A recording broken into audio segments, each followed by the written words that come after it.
ॐ नमः सिद्धेभ्यः मोक्षमार्गस्य नेतारं वेत्तारं कर्मभूव्रतां ज्ञातारं विश्वतत्त्वानां वन्दे तद्गुणलब्धये वन्दे तद्गुणलब्धये तत्त्वार्थसूत्रकर्तारं ग्रद्धपीक्षोपलक्षितं वन्दे गणेन्द्रसञ्जातं मुमास्वामी मुनीश्वरम् मुमास्वामी मुनीश्वरम्। अपनी चर्चा यहाँ पर तत्वार्थ सूत्र ग्रंथ के माध्यम से 9वां अध्याय है, जिसमें संवर के क्या कारण हैं अर्थात शुद्धि की उत्पत्ति के क्या कारण हैं उस पर अपनी चर्चा चल रही थी। तो पूर्व में हमने चर्चा की थी कि गुप्ती, समिति, उसके बाद फिर 10 धर्म पर हमारी चर्चा चल रही है और 10 धर्म भी कैसे हैं, ये संवर के कारण हैं, शुद्धि की उत्पत्ति के कारण हैं। तो पूर्व में हमने चर्चा करी थी कि क्षमादिक है ना, क्षमा और उत्तम क्षमा में क्या अंतर पाया जाता है, क्षमा और उत्तम क्षमादिक में क्या अंतर पाया जाता है।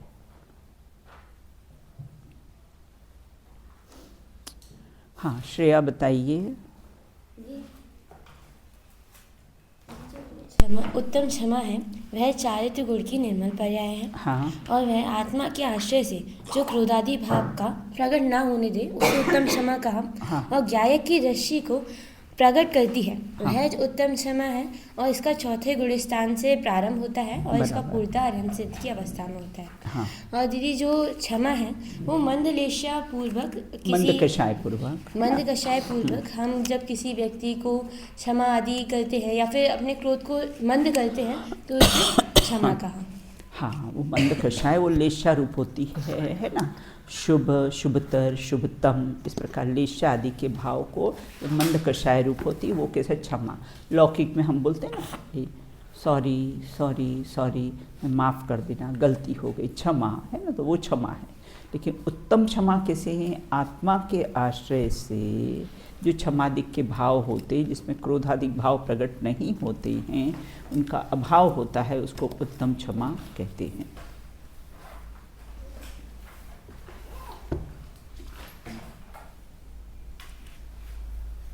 क्रोध और मान में क्या अंतर पाया जाता है, क्रोध और मान में क्या अंतर पाया जाता है। हाँ अणिमा बताइए। जो नोट करेगा ना वो बता पाएगा।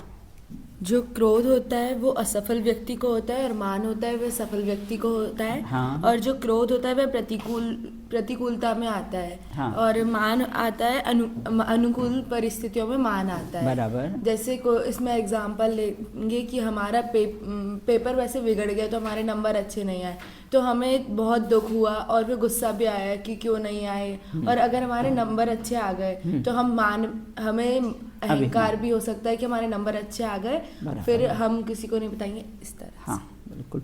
और है कुछ 4-5 पॉइंट्स दिए थे ना। शत्रु मान के निमित्त बनते हैं, मित्र है ना, ये शत्रु क्रोध के निमित्त बनते हैं और मित्र मान के निमित्त हैं। प्रतिकूलता में क्रोध होता है, अनुकूलता में कैसा है, मान होता है। असफलता क्रोध की जननी है, सफलता किसी मान की जननी है। और उसके बाद आश्रव के कारण, संवर के कारण में हमने 12 भावनाओं की चर्चा प्रारंभ की थी। उसमें एकत्व भावना है ना, कैसा चिंतन करना चाहिए, 12 भावनाओं का चिंतन क्यों करना चाहिए, वैराग्य की कैसी होती है, जननी होती है। इतनी चर्चा हमारी पूर्व में हुई थी। फिर संसार भावना किसे कहते हैं, संसार अनुप्रेक्षा किसे कहते हैं, संसार अनुप्रेक्षा किसे कहते हैं। हाँ अप्पा बताइए।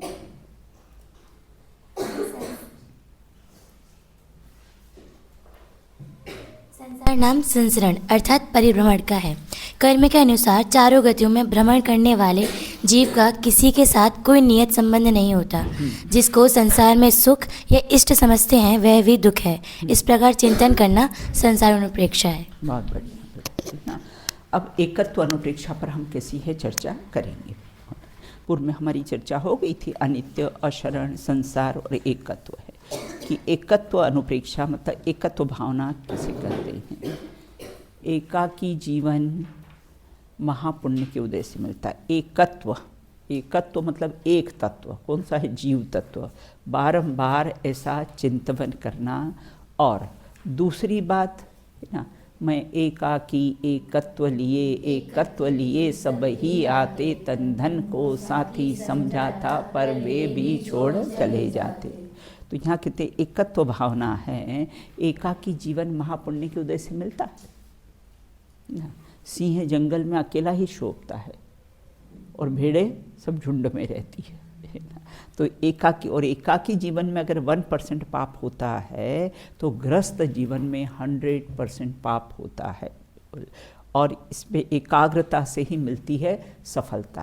वो एक कहानी आती है, राजा को ऐसा रोग, असाध्य रोग हो, बहुत पीड़ा होती थी उसको बिल्कुल है ना। तो कहा कि चंदन का लेप करो।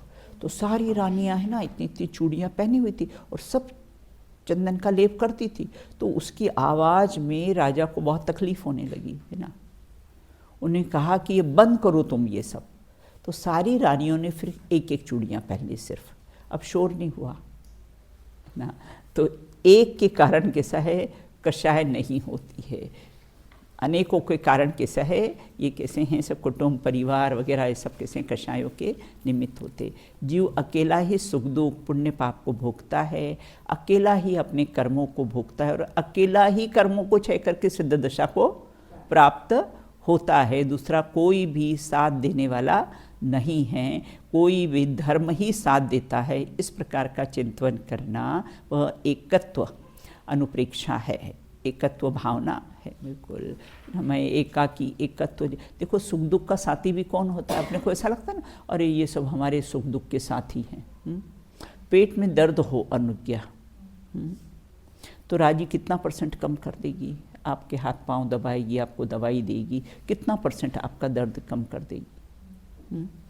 आपकी जो पीड़ा है, आपकी जो तकलीफ हो, वो स्वयं को ही भुगतना पड़ेगी बिल्कुल। प्रसव की वेदना होती है, सब डॉक्टर सब खड़े रहते, लेकिन वेदना कैसा है उसको ही भोगनी पड़ती है बिल्कुल। तो इसलिए संसार में भी अपने को ऐसा लगता है अरे ये सब हमारे सुख दुख के साथी, कोई सुख दुख का साथी है ही नहीं है बिल्कुल है ना। एकाकी एकत्व, अपने सुख दुख का वेदन अपने को ही होता है, अपने को ही करना पड़ता है। कहते नन्ना कहता नो करम, तेरे नहीं है साथ, छोड़ मोह इससे तुरंत ना। इससे तू मोह और क्षोभ कैसा है तू छोड़ दे। तो इस प्रकार ये एकत्व भावना अपने को कैसी है बताती है। और एकत्व ही शिव है, एकत्व ही सौंदर्य है। अब अन्यत्व अनुप्रेक्षा ना, अन्य अन्य है, भिन्न भिन्न है। क्या, देह जुदा आत्म जुदा, यही तत्व को सार, बाकी कछु है नहीं याही को विस्तार बिल्कुल। तो सब कैसा, ये शरीर कैसा है, जड़ है, मैं चेतन हूँ है ना। ये जो अन्यत्व भावना है ना, ये भेद ज्ञान के परख है। छलाला में था, जो जल पल मेला पै भिन्न भिन्न नहीं भेला, तो प्रगट जुदे धन धामा, क्यों है एक मिली सूत रामा। ये देखो कंठ पाठ किया करो ना, तो आपको कैसा है, ये सब आपको विस्तार करने में सब दोहे और ये सब कैसे काम आएंगे बिल्कुल। इसलिए याद किया करो। क्या क्या याद कर रहे हो आपकी कंठ पाठ में आप लोग? समय सार याद कर रहे हो, कब सुना रहे हो, देखो डेट अपनी नक्की करो, है ना, डेडलाइन होना चाहिए अपनी हर काम की। डेट इतनी तारीख को मुझे सुनाना है, तो वो याद हो जाएगा। नहीं, अब जब याद होएगा तब सुनाओगे तो कभी याद नहीं होने वाला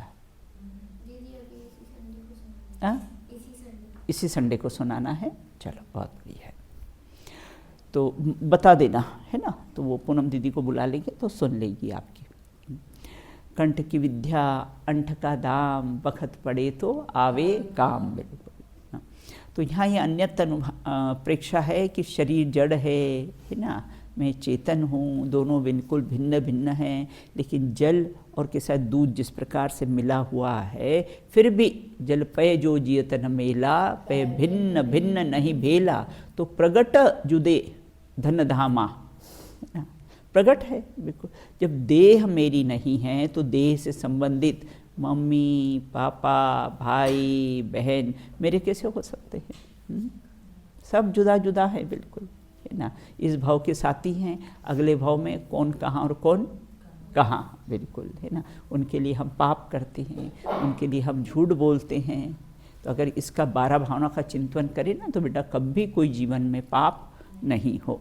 तो इस प्रकार का मैं नित्य हूँ, मैं शाश्वत हूँ, शरीर के साथ अनित्य है, अशरण रूप है ना, दोनों बिल्कुल भिन्न भिन्न हैं, नारियल में गोली की तरह, है ना। मैं कैसा हूँ, इस देह से भिन्न हूँ, इस प्रकार का विचार करना ये किसी अन्यत्व अनुप्रेक्षा है। अब अशुचि, अशुचि दोहों को कहाँ याद करना, ये बाथरूम सॉन्ग्स हैं। अशुचि भावना के दोहे कैसे हैं, बाथरूम सॉन्ग्स हैं। बाथरूम में ही अपने को लगता है मलमल कल खूब नहा करके तन के मल का विक्षेप किया, है ना, वहीं पर खूब मलमल के नहा करके, है ना, ऐसा करते हैं बिल्कुल। और विचार करना, है ना, कि एक मल का घड़ा हो, है ना, उसका मुख बांध दिया हो और बाहर से बहुत डेकोरेट कर दिया हो उसको, है ना, कितना और फिर उसको नहलाए रोज, कितना पवित्र होगा। तो ऐसा है अपन, है ना, जो स्नान करने से जो लोग पवित्र ऐसा मानते हैं कि अरे गंगा में स्नान करने से पवित्र होता है, तो मल के घड़े को तुम कितना नहलाओगे तो कितना पवित्र होगा। तो अशुचि नवद्वार बहेगी नकारी, अस देह करे की यारी। ऐसी देह से तू क्या यारी दोस्ती करता है ना। जहाँ यहाँ देखो गंदगी, यहाँ हाथ लगाओ अणिमा तो गंदगी, यहाँ हाथ लगाओ अंदर तो गंदगी, यहाँ आँख में गंदगी, और भी कोई स्थानों में हाथ लगाओ सब गंदगी है। क्योंकि जिसमें जो भरा है वही तो निकलेगा ना। तो शरीर कैसा है, अशुचि है, अपवित्र है ना। बाथरूम सॉन्ग्स याद कर लेना। ठोर ठोर, ठोर ठोर ना, मैं तो बोलती हूँ ठोर ठोर रकत के कुंड के सनी के झुंड, हाड़ निसो दिसे जैसे थरी है चूड़ेल की, है ना।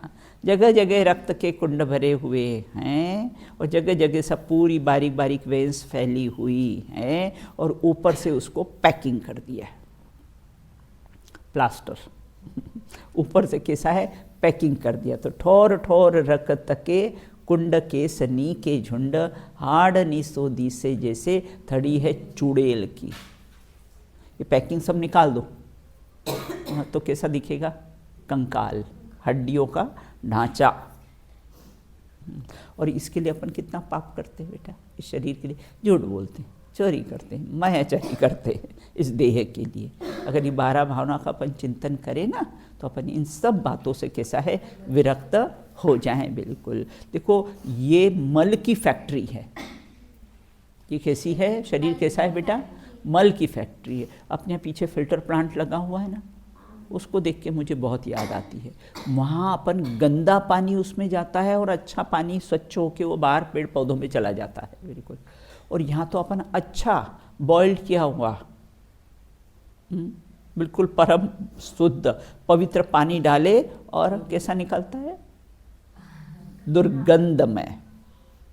वो दुर्गंध पानी स्वच्छ होके निकलता है और यहाँ अच्छा स्वच्छ पानी डाले तो कैसा होता है, जो अभी बढ़िया बढ़िया रसगुल्ले खाए, बढ़िया बढ़िया ये किया, और फिर कैसा है, कैसा बन के वो निकलता है, मल मूत्र बन कर कैसा है निकल जाता है। और जरा सा कोई खाने को नहीं दे तो अपन कितना है ना, क्रोध कर लेते हैं, मायाचारी कर लेते हैं, ये कर लेते हैं। बिल्कुल विचार करना कि खाएंगे तो बनेगा क्या, मल मूत्र बनने वाला है सब, बिल्कुल सप्त धातु में कन्वर्ट होने वाला है, बिल्कुल है ना। तो उसके प्रति अपन क्यों राग द्वेष करें। तो यहाँ कहते पवित्र, ये शरीर कैसा है, महापवित्र है ना, मल की फैक्ट्री है, बिल्कुल इसमें सब मल ही मल उत्पन्न होता है। बिल्कुल जहाँ से देखो वहाँ से देखो सब दूर कैसा है, मल ही मल है। बिल्कुल मतलब अपने को ये देह से अगर एकत्व ममत्व बुद्धि छोड़नी हो तो सही डायरेक्शन में चिंतन करो। आपको देह से कभी आसक्ति का भाव होगा नहीं, देह के प्रति राग द्वेष का भाव होगा नहीं है। भाई शरीर तो एक संयोग है और शरीर मेरा है, ये संयोगी भाव है। तो ये तो अपने को एक संयोग में कैसा है मिला है। तो ये शरीर महापवित्र है और मैं इसमें रहने वाला महापवित्र भगवान आत्मा हूँ। ये देह में देवल माने तो ये देह कैसी है, देवल है, वरना विष्टा का घर है। तो यह शरीर महा अपवित्र है, स्नान आदि से कभी पवित्र होने वाला नहीं है। इसमें एकत्व ममत्व से आत्मा की अशुचि बनती है, आत्मा भी अशुचि हो रहा है। इस जीव की अशुचिता सम्यक दर्शन आदि उत्तम गुणों से दूर की जा सकती है, पर शरीर की अशुचिता तो कभी दूर होगी ही नहीं। वो तो स्वभाव से अपवित्र है, स्वभाव से अशुचि है, बिल्कुल। तो वो तो कभी परम पवित्र होने वाला नहीं है। ऐसा अशुचि भावना, देखो मुनिराज 12 भावना का बेटा रोज चिंतन करते हैं। अपने को भी रोज चिंतन, एक एक दो दो पंक्तियाँ उसकी याद कर लो ना, और उसका रोज चिंतन। अशुचि भावना किसे कहते हैं, एकत्व भावना किसे कहते हैं। एक 10 मिनट भी नहीं, 10 मिनट बेड पे जाओ, 10 मिनट भी नहीं, 5 मिनट में आप 12 भावना का चिंतन कर सकते हो, एक एक भावना का। सबसे बेस्ट स्लीपिंग पिल्स है साउंड स्लीप। इतनी अच्छी आपको बिल्कुल नींद आएगी ना, कोई आकुल व्याकुलता आपको नहीं रहेगी। अब यहाँ ये कहते हैं आश्रव भावना। मिथ्यात्व कषाय आदि भावों से कर्मों का आश्रय होता है। ये सब द्वार हैं, इनके द्वारा कर्मों का बंध होता है। अपने आप तो लिखा ना, आश्रव दुख कार घने रे बुद्धिवंत तीने नीरवेरे। ये आश्रव कैसे दुख रूप हैं, दुखकार हैं, और कैसा है भगवान आत्मा सुख रूप है और सुखकार है। तो ये आश्रव मिथ्यात्व कषाय आदि भावों से कर्मों का आश्रव होता है। यह आश्रव ही संसार परिभ्रमण का मूल कारण है। इस प्रकार आश्रव के दोषों का चिंतन करना वो कैसा है, आश्रव भावना है। अब कहते हैं संवर अनुप्रेक्षा। संवर मतलब शुद्धि की उत्पत्ति। आत्मा में है ना संवर, पिछले भी संवर, सम्यक तो पूर्व अपनी आत्मा को वर्ण करना, उसका नाम कैसा है, संवर है। संवर आत्मा में नवीन कर्मों का प्रवेश नहीं होने देना। संवर क्या काम करता, कार का ढक्कन, दरवाजे का गेट लगा दिया, नो एंट्री। उसी प्रकार से संवर क्या करता है ना, यहाँ कर्मों ये नवीन कर्मों में प्रवेश ही नहीं होने देता। संवर से ही आत्मा की शुद्धि होती है। इस प्रकार का चिंतन करना वो कैसा है, संवर भावना है। अब निर्जरा, निर्जरा मतलब निर्जरित होना, झड़ना, खिरना है ना। तो बोले किसका झड़ना और किसका खिरना, बोले कर्मों का है ना। यहाँ किसका झड़ना और किसका खिरना, कर्मों का। तो कर्मों का झड़ना है ना, वो सविपाक निर्जरा से आत्मा का भला नहीं होता है। क्यों, सविपाक, सविपाक निर्जरा से आत्मा का भला क्यों नहीं होता है। हाँ, वो तो निरंतर जो झड़ रहे हैं ना, जो कर्म समय प्रबद्ध बनते हैं, समय प्रबद्ध खिरते हैं और 1.5 गुना कैसे है सत्ता में रहते हैं। तो सविपाक निर्जरा तो ठीक है, जैसे मैंने बताया था ना, फॉल है, जो फॉल है जबलपुर का बेड़ा घाट है, कनाडा का नियाग्रा फॉल है, तो ये क्या निरंतर झड़ ही रहे हैं, बिल्कुल है ना। तो उसी प्रकार से ये कैसा है, इससे सविपाक जो निरंतर जो कर्म झड़ रहे हैं वो कोई काम के नहीं है। बिल्कुल। लेकिन तपश्चरण इत्यादि करके अविपाक निर्जरा, मतलब नहीं विपाक, मतलब अभी उसका उदय नहीं आया, लेकिन हमने तपश्चरण करके उनको खिरा दिया है, वह कैसा है? अविपाक निर्जरा। वह कैसे है? काम की है ना, और सविपाक निर्जरा कैसी है? काम की नहीं है। इस प्रकार निर्जरा के गुण दोषों का चिंतन करना और निर्जरा अनुप्रेक्षा है। अब कहते लोक अनुप्रेक्षा, लोक के स्वरूप का, 3 लोक का विचार करना, ऊर्ध्वलोक, मध्यलोक, अधोलोक, कहाँ कहाँ परिभ्रमण हमने नहीं किया है ना। तीनों लोक में कैसा है? हमने परिभ्रमण किया है। वो अपना आता है ना, निज लोक हमारा वासा हो, शोकांत बने फिर हमको क्या। वास्तव में तो हमारा जो चैतन्य लोक है वही वास करने योग्य, और हमने कहाँ कहाँ परिभ्रमण नहीं किया? ऊर्ध्वलोक में, मध्यलोक में अभी हैं, है ना, और अधोलोक में हैं। बिल्कुल, क्योंकि 740 और 1260 देवगति के भव होते हैं, और 740 कैसा हैं? नरक के होते हैं। बिल्कुल, हो गए ना 2000 सागर हो गए राजी, है ना। तो ये त्रस पर्याय तो हमको किसी मिली है? 2000 सागर की किसी है? ये त्रस पर्याय मिली है। बिल्कुल, उसके बाद चलो हेडक्वार्टर निगोद, है ना, वो कैसा है? फिर वापस हेडक्वार्टर चलो, फिर निगोद में वहीं रहना पड़ेगा। तो निज, है ना, लोक के स्वरूप की रचना के कहाँ कहाँ परिभ्रमण नहीं किया हमने, तीनों लोकों में कैसा है? परिभ्रमण किया का विचार करना, वो लोक का अनुप्रेक्षा है। निज लोक हमारा वासा हो, शोकांत बने फिर हमको क्या। फिर बोधि दुर्लभ भावना, बोधि दुर्लभ, बोधि मतलब ज्ञान, दुर्लभ है। वो दुर्लभ है कि सुलभ है? दुर्लभ है कि सुलभ है? यहाँ तो कहते बोधि आपका भाव है, निश्चय दुर्लभ नहीं, और यहाँ तो क्या कह दिया है? बोधि दुर्लभ है। दो बात कैसी? कहते हैं बोधि आपका भाव है, निश्चय दुर्लभ नाही। भाई बोधि मतलब ज्ञान, ज्ञान तो अपना स्वभाव है, उसकी प्राप्ति दुर्लभ कैसे हो सकती? वो तो सुलभ ही है। लेकिन यहाँ तो कहते बोधि दुर्लभ, तूने अपने ज्ञान स्वरूप का ज्ञान नहीं किया ना, इसके कारण दुर्लभ लगता है अपने को। तो अनादिकाल से कर्म के अधीन होकर परिभ्रमण करते हुए रत्नत्रय के सिवाय सभी वस्तुएं हमें अनंत बार मिली है, परंतु रत्नत्रय एक बार भी कैसा है? नहीं मिला है। यह कैसा है? अत्यंत दुर्लभ है। ऐसा चिंतन करना बोधि दुर्लभ भाव है। बिल्कुल, बाकी तो सब कुछ मिल गया है, लेकिन रत्नत्रय की प्राप्ति नहीं हुई है, इसलिए यहाँ पर क्या कहा है? दुर्लभ। देखो, दुर्लभ नहीं है, बहुत सुलभ है। ज्ञान अपनी वस्तु है, अपने में से आता है। मैं ज्ञान का घनपिंड आत्मा हूँ, तो फिर दुर्लभ कैसे हो सकता है? वो तो वो ज्ञान का ज्ञान नहीं किया ना अनादि से, पर का ज्ञान किया है, इसके कारण कैसा है? दुर्लभ कहा है। अब धर्म अनुप्रेक्षा, रत्नत्रय धर्म है ना, जिसने भगवान के द्वारा कहा हुआ अहिंसा लक्षण वाला धर्म ही जीवों को कल्याणकारी है।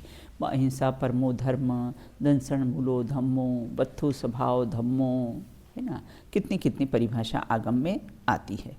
तो जिनेंद्र भगवान धर्म की अपने पूर्व में परिभाषा देखो यहाँ पर देखी थी ना। धर्म शब्द कैसा है? ध्र धातु से बना है, जिसका अर्थ होता है धारण करना। तो जीवों, संसारी जीवों को दुखों से उठाकर मोक्ष में धरता है। धर्म क्या करता है? दुखों से उठाकर मोक्ष में धरता है, उसका नाम कैसा है? धर्म है। तो यहाँ ये कहते हैं कि जिनेंद्र भगवान के द्वारा कहा हुआ अहिंसा परमो धर्म अपना खास नारा है जैनों का। अहिंसा परमो धर्म, बिल्कुल अपन बिल्कुल उनको मालूम है ये जैन लोग हैं, है ना। ये हिंसा करेंगे ही नहीं।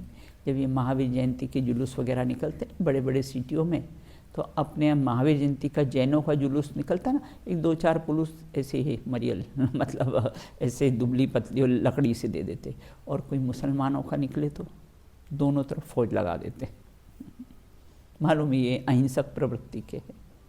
ये जोर से बोल तो सकते नहीं हैं, है ना। तो मारना और झगड़ा करना तो कैसा है, बहुत दूर की बात है, बिल्कुल, है ना। तो मंदिर में भी अपना कोई जोर से बोलता है ना, कल वो जोर से बोल रहे थे देशना के पापा, मंदिर में जोर से नहीं बोलना, मंदिर में झगड़ा नहीं करना, मंदिर में तो झगड़े मिटते हैं। कषाय में ना अन्य क्षेत्र कृतम पापम धर्म क्षेत्र विनश्यति और धर्म क्षेत्र कृतम पापो वज्रलेपो भविष्यति।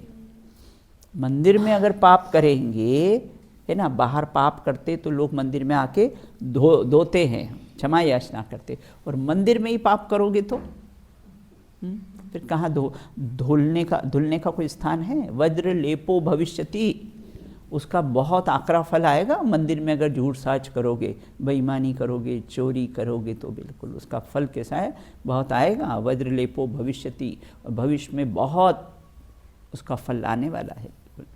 तो इस प्रकार से यहाँ ये कहते हैं मोक्ष को, है ना, जिनेन्द्र भगवान के द्वारा अहिंसा लक्षण धर्म ही जीवों का कल्याण करने वाला है, मोक्ष को प्राप्त कराने वाला है। इस प्रकार का चिंतन करना धर्म अनुप्रेक्षा है। ये 12 भावनाओं का चिंतन करना ये मानसिक भोजन है।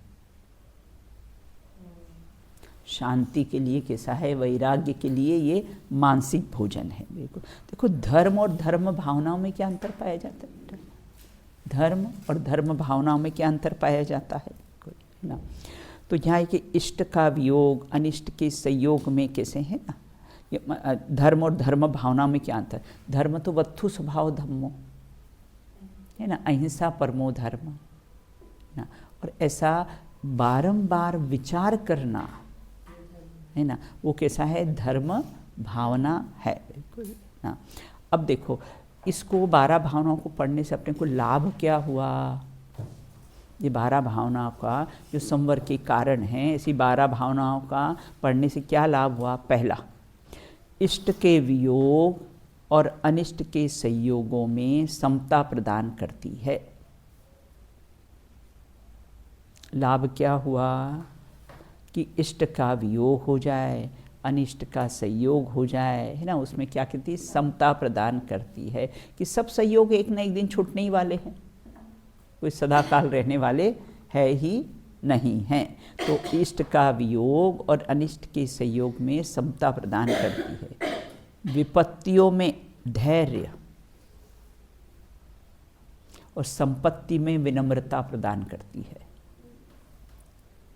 विपत्ति में धैर्य और संपत्ति में कैसी होती है, विनम्रता प्रदान करती है। तीसरा, विषयों से विरक्त और धर्म में अनुरक्त, विषयों से विरक्त और धर्म में अनुरक्त होता है जीव।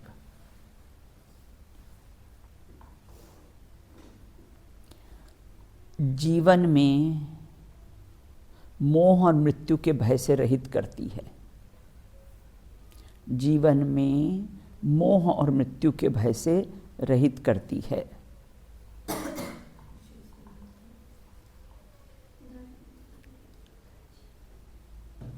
जीवन का एक क्षण आत्म के हित में, मतलब जीवन अपना कैसा आत्महित लगे, आत्महित में लगे, ऐसी प्रेरणा देती है। और वैराग्य की जननी है।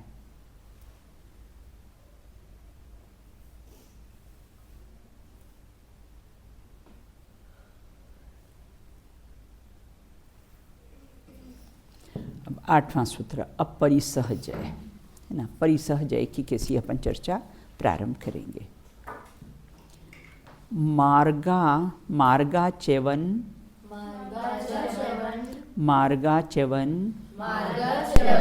निर्जरार्थम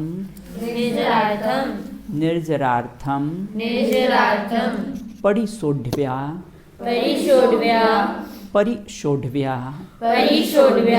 परिसहा। चलो पढ़िए, कंटिन्यू एक बार।